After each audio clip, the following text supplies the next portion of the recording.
Hello दोस्तों। तो आप सभी का एग्ज़ाम बहुत नज़दीक आ चुका है। तो मैं कुछ इम्पोर्टेंस क्वेश्चन का मैं रिवीजन यहाँ पे करवा देता हूँ जो डायरेक्ट एग्ज़ाम में आपका टच करेगा। तो मैं शुरू करता हूँ डायरेक्ट आपका पाइथागोरस प्रमेय से। कई बार एग्ज़ाम में पूछे हैं और बहुत इंपॉर्टेंट थ्योरम है जो एग्ज़ाम में अक्सर पूछे जाते हैं। एक बड़ा ही बेहतर कंटेंट के साथ आपको यहाँ पे प्रूफ करने मिलेगा, आप कभी जीवन में भूलेंगे नहीं। तो चलिए आइए हम शुरू करते हैं पाइथागोरस थ्योरम को। देखिए पाइथागोरस थ्योरम का स्टेटमेंट क्या है कि एक समकोण त्रिभुज में कर्ण का वर्ग अन्य दो भुजाओं के वर्गों के योगफल के बराबर होती है। ये पाइथागोरस का स्टेटमेंट है। यानी हमारे पास एक समकोण त्रिभुज है,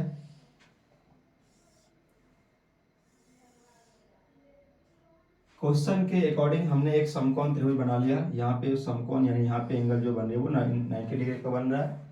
त्रिभुज का हम कुछ नाम दे देते हैं। मान लो ये ए है, ये बी है, ये सी है। कहता है सिद्ध करें कि समकोण त्रिभुज में, समकोण ये बन रहा है, समकोण त्रिभुज में कर्ण। अच्छा, समकोण त्रिभुज में कर्ण कौन होता है? तो कर्ण होता है भाई 90 के सामने वाला। तो 90 ये है, 90 डिग्री एंगल यहाँ बन रहा है, जिसके सामने की भुजा ये है, ये आपकी कहलाएगी कर्ण। तो बोलता है इस भुजा का जब वर्ग करेंगे तो अन्य दो भुजा, यानी इसको वर्ग करने के बाद अन्य दो भुजा बच गया, ये वाला और ये वाला। तो इन दोनों के वर्ग को वर्ग करेंगे, फिर जोड़ेंगे तो इसके वर्ग के बराबर होगा। तो जो बात यहाँ पे दिया हुआ उस बात को चलिए हम यहाँ पे लिख देते हैं।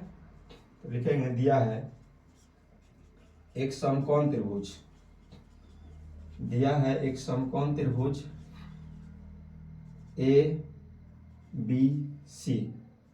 ठीक है, क्वेश्चन एक समकोण त्रिभुज का जिक्र किया तो हम बोल दिए एक समकोण त्रिभुज है, इसका नाम है ए बी सी। अब इसमें समकोण कौन सा एंगल बन रहा है? बी। तो यहाँ पे लिखेंगे जिसका कोण बी समकोण है, अर्थात एंगल बी बराबर हो गया आपका 90 डिग्री। ठीक है, इतना स्टेटमेंट दिया है। सिद्ध क्या करना है भाई? तो जो सिद्ध करना है उस बात को हम यहाँ पे लिख देते हैं, सिद्ध करना है कर्ण का वर्ग। तो कर्ण कौन बनेगा? तो कर्ण हमेशा 90 के सामने वाली होती है। तो 90 के सामने वाली भुजा है AC, ये AC आपका है कर्ण। तो इस कर्ण का बोलता है वर्ग जब करेंगे तो बोलता है बाकी अन्य दो भुजा जो है, अन्य दो भुजा के वर्ग, यानी ये वाली भुजा और ये वाली भुजा।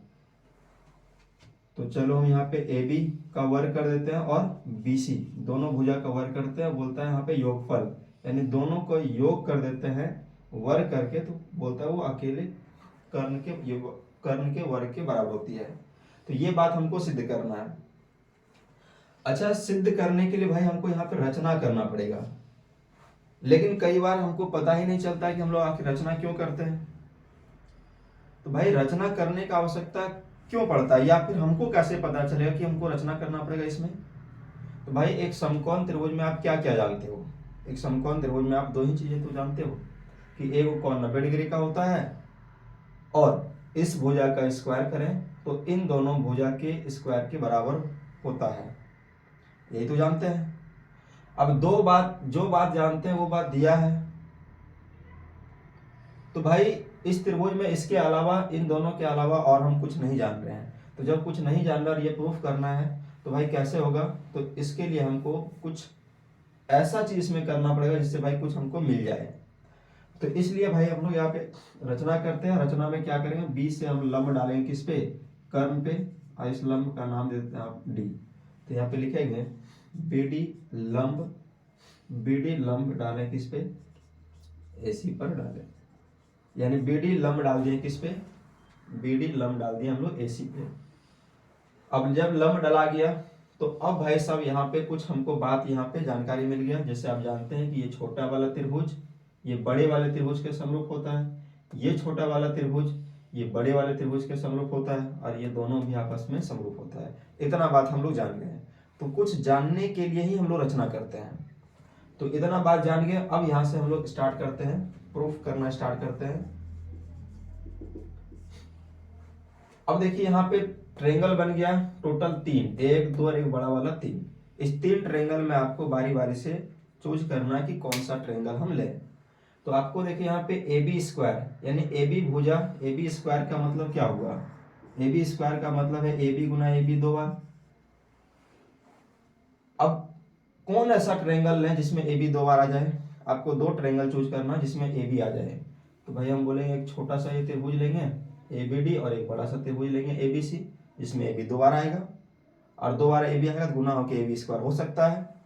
तो हम यहाँ पे लेंगे प्रूफ जब करना स्टार्ट करें तो हम लिखेंगे त्रिभुज ए बी डी एवं ए बी सी, बड़ा वाला त्रिभुज एवं त्रिभुज ए बी सी में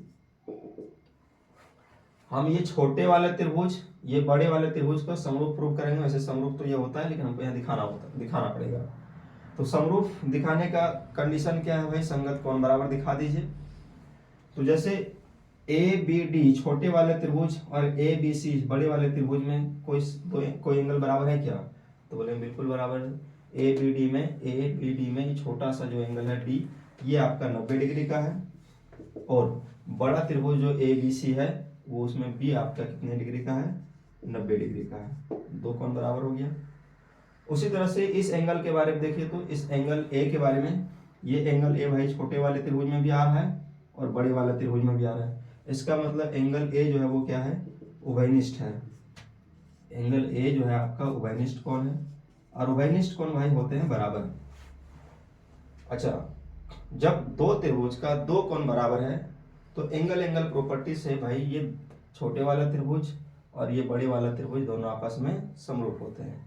तो यहाँ पे हम लिखेंगे इसलिए त्रिभुज ए बी डी, सॉरी अब थोड़ा सा ये वाला त्रिभुज और ये वाला त्रिभुज भाई समरूप होता है। अब समरूप भाई लिखने का कंडीशन होता है, यहाँ पे आप ऐसे नहीं लिख दोगे ए बी डी समरूप ए बी सी, यदि ऐसे लिख देंगे भाई गलत हो जाएगा।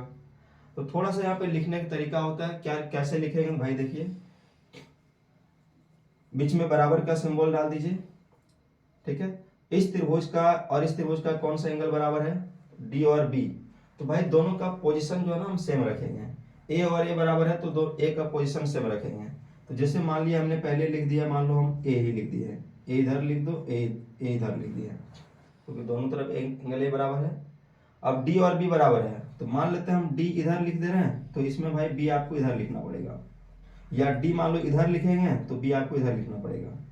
अब ए बी डी में ए और डी लिख गया तो बच गया कौन, बी, तो बी को भाई सामने लिख दीजिए या पीछे भी लिख सकते हैं। उसमें ए बी सी में ए और बी लिखा गया, बच गया कौन, सी, तो सी को भाई कहाँ लिख देंगे, इधर सामने लिख दें, क्योंकि यहाँ सामने लिखे तो यहाँ भी आपको सामने लिखना पड़ेगा। अब यहाँ पे त्रिभुज लगा दीजिए, क्योंकि यहाँ बराबर नहीं, यहाँ पे समरूप का सिंबल देना है ये। उम्मीद करते हैं यहाँ पे ये बातें समझ में आई होगी। अब हम लोग जानते हैं कि जब त्रिभुज समरूप होता है तो उसके संगत भुजा का अनुपात बराबर होता है। फिर से बोल रहे हैं कि जब त्रिभुजाएं समरूप होती है तो उसकी संगत भुजा का अनुपात होती है बराबर। भाई कौन कौन सा भुजा किसका संगत होगा, तो यहाँ पे देखिए ये वाली भुजा को हम बी ए लिखें या ए बी लिखें, बात बराबर है। यहाँ पे लिखिए ए बी।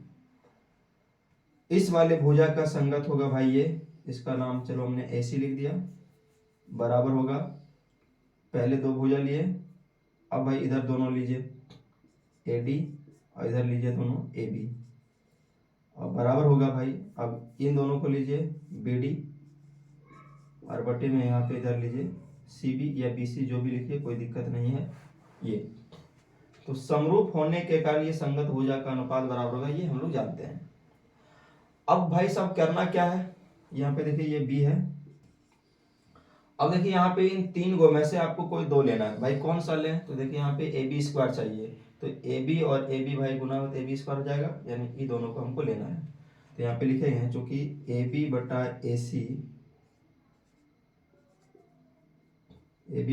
सी बराबर ए डी बटा ए बी। अब ये ए बी और ए बी गुना होकर बन जाएगा भाई ए बी स्क्वायर, और इधर गुना होगा तो बन जाएगा ये ए सी इंटू ए डी। ये हुआ समीकरण नंबर 1। उम्मीद करते हैं यहाँ तक बातें समझ में आई होगी। अब ए बी स्क्वायर आ गया, यानी ये वाला त्रिभुज और ये बड़े वाला त्रिभुज जब हम लिए तो भाई ए बी स्क्वायर आ गया। उसी तरह बी सी स्क्वायर लेना है, तो बी सी स्क्वायर लें भाई कौन सा 2 त्रिभुज लें कि बी सी 2 बार आ जाए, तो भाई देखिए एक बार छोटा वाला त्रिभुज ये वाला लेना है, इसमें बी सी भुजा आएगा, और एक बार बड़ा वाला त्रिभुज लेना है, इसमें भी बी सी आएगा। तो BC स्क्वायर आ सकता है। तो वापस फिर से हमको यही वाला प्रक्रिया अपनाना पड़ेगा। तो यहाँ पे लिखेंगे पुनः त्रिभुज BCD एवं त्रिभुज ABC में, यानी ये वाले त्रिभुज और ये बड़े वाले त्रिभुज में क्या करना है भाई, यहाँ भी वही काम कि ये वाला देखिए छोटे त्रिभुज में ये वाला कोण 90 डिग्री है D, और बड़े वाले त्रिभुज में एंगल B आपका कितना है, एंगल B है आपका 90 डिग्री। अच्छा, इस वाले कोण को हम देखेंगे तो भाई ये कोण जो है वो छोटे वाले त्रिभुज में भी आ रहा है, इसमें आ रहा है, बड़े वाले त्रिभुज में भी ये आ रहा है। इसका मतलब एंगल C बराबर एंगल C, और ये बराबर क्यों है, क्योंकि ये उभयनिष्ठ कोण है, और उभयनिष्ठ कोण भाई होते हैं बराबर। तो जब दो त्रिभुज का दो कोण बराबर है तो एंगल एंगल प्रॉपर्टी से भाई ये छोटे वाला त्रिभुज और बड़े त्रिभुज भाई समरूप हो जाएगा। तो इसलिए त्रिभुज, इसलिए एंगल एंगल समरूपता प्रमेय से त्रिभुज BCD और ये BCA या ABC जो भी बोले समरूप होगा। तो कैसे लिखें भाई, फिर से यही वाला तरीका अपनाना पड़ेगा। तो भाई देखिए यहाँ पे समरूप का यहाँ पे सिंबल लगा दीजिए। यहाँ देखिए C और D और B बराबर है तो यहाँ पे लिखिए D, इधर लिखिए B। C और C बराबर है तो यदि हम C को इधर लिखें तो यहाँ भी C को भाई इधर ही लिखना पड़ेगा। अब बच गया है BCD में D और C लिखा गया तो बच गया B, तो B को यहाँ सामने लिख दीजिए। उसके बाद इसमें ABC में B और C लिखा गया तो बच गया भाई A, तो ये को यहाँ सामने लिख देंगे। तो ये हुआ, तो यहाँ पे इसलिए त्रिभुज इतना और इतना जो है भाई वो क्या है, वो समरूप है। अब समरूप है, संगत भुजा का अनुपात होगा बराबर, तो भाई कर दीजिए। तो यहाँ पे हो जाएगा BD, इधर में लेंगे तो भाई हो जाएगा AB बराबर। उसी तरह से यहाँ पे लेंगे तो ये हो जाएगा भाई DC, और इधर लेंगे तो ये हो जाएगा BC, और बराबर इधर हो जाएगा भाई BC, और इधर हो जाएगा AC। ये बन जाएगा, यानी आपको यहाँ शुरू का 2 लेना है तो यहाँ भी शुरू का 2 लेना है। ठीक, अगला बार यहाँ पे DC लास्ट का 2 लिए तो इसमें भी लास्ट का 2 आपको लेना है। इसमें फर्स्ट और लास्ट लिए BC, तो यहाँ भी फर्स्ट और लास्ट आपको लेना है। अब देखिए आपको चाहिए भाई BC का स्क्वायर, तो BC गुना BC BC स्क्वायर हो जाता है, यानी इन दोनों को हमको लेना है। तो यहाँ पे लिखेंगे, इसलिए DC बटा BC बराबर BC बटा AC।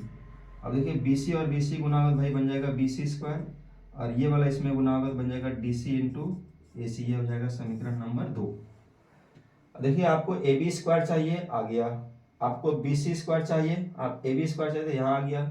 BC स्क्वायर चाहिए, यहाँ पे आ गया। अब भाई बीच में किसका चिन्ह है, प्लस का, मतलब हमको इक्वेशन 1 और इक्वेशन 2 हमको जोड़ना पड़ेगा। तो चलिए मैं इधर कर देता हूँ, या इसको रफ कर देता हूँ, इधर लिख दें, देखिएगा। चलिए मैं इधर कर देता हूँ। इक्वेशन 1 और 2 को भाई हमको जोड़ना है। जानकारी कैसे मिल रहा है, तो यहाँ से मिल रहा है AB square plus BC square. AB और स्क्वायर और BC स्क्वायर के बीच में प्लस का चिन्ह है, तो ये समीकरण 1 और ये समीकरण 2 को जोड़ेंगे तभी तो इन दोनों के बीच प्लस आएगा। अब जोड़ना कैसे भाई, तो बराबर की इधर वाले को बराबर की इधर में, उधर वाले को उधर में, यानी LHS को LHS में, RHS को RHS में। तो यहाँ पे लिखेंगे समीकरण 1 एवं 2 को जोड़ने पर भाई समीकरण 1 में बराबर किधर AB स्क्वायर है, और समीकरण 2 में बराबर किधर BC स्क्वायर है, तो भाई दोनों को जोड़ देंगे।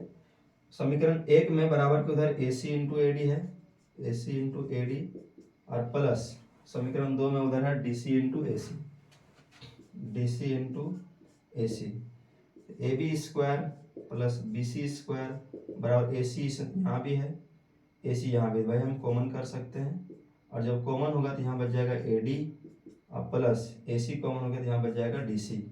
तो AB square plus BC square बराबर AC, और भाई ये दोनों को थोड़ा सा देखिए तो AD और DC, A से D और प्लस D से C मिला के क्या ऐसी नहीं लिख सकते हैं, AD और DC, A से D और D से C भाई जोड़ेंगे तो पूरा AC लिखा जाएगा। तो यहाँ पे लिख दीजिए आप AC। अब AB square plus BC square बराबर AC को AC से गुना करें आएगा AC स्क्वायर, और यही तो आपको प्रूफ करना था। तो ये हो गया आपका प्रूफ। उम्मीद करते हैं आपको पाइथागोरस थ्योरम समझ में आया होगा। आप यदि आपको वीडियो अच्छी लगी तो आप इसको दबा के शेयर कीजिए अपने दोस्तों के साथ, ताकि उसका भी एग्जाम में यदि क्वेश्चन आ जाए तो भाई उस विद्यार्थी का भी या आपके दोस्त का भी ये क्वेश्चन छूटे नहीं। बड़ा अच्छा क्वेश्चन है। अब हम अगले वीडियो में इसका विलोम लेकर आएंगे, पाइथागोरस का विलोम। तब तक के लिए धन्यवाद।